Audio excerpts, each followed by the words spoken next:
taxi ride in Metro Manila will be cheaper by 10 pesos starting next week. This with LTFRB allowing a 10 peso rollback in the flag down rate effective Monday, March 9.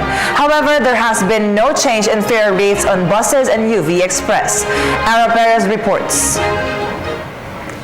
The Land Transportation Franchising and Regulatory Board has approved the reduction of flag-down fare for taxis from the existing 40 pesos to 30 pesos effective on Monday, March 9.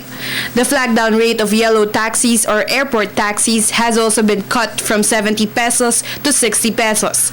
LTFRB Chair Winston Guinness said the fare reduction is owed to the prevailing low prices of oil in the world market. Provisional reduction of 10 pesos on the existing flag-down rate of 40 pesos of all taxi air-conditioned services, including airport taxi service in the Philippines. Although fares in UV Express and buses in Metro Manila will remain, fare cuts will be implemented in PUVs and minibuses in Region 8, including the provinces of Leyte and Samar.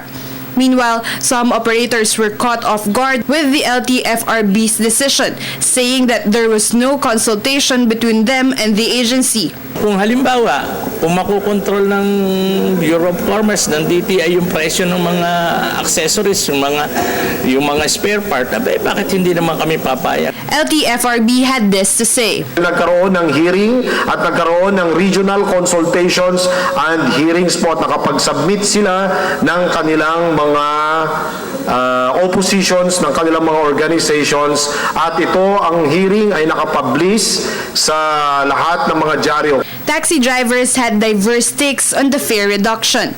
Okay lang po, basta wag lang masyadong itataas yung diesel natin. Bakit naman ibababa pa ng rate na ganun? Samantalang tumataas ang gasolina. Parang di naman yata okay yun kasi tumataas din naman ang gasolina. Hindi naman stable na talagang ganun lang ang price, di ba? While taxi subscribers very much welcomed the ruling. Mas okay. Mas okay, bakit? Mas bababa yung sa taxi, yung flag. Bakit? Mas tipid na po ngayon. Okay naman. Mas okay sa mga nagtataxi. 40 pesos ma, magiging 30 pesos na po. Eh di magaling sa mga taong sasakay ng taxi. The LTFRB imposed that there is no need for any fare matrix or written advisory for the implementation of the fare cut. Taxi drivers who will not abide by the new fare may be reported to the LTFRB's hotline at 426-2515. A fine of 5,000 pesos is set on first offense.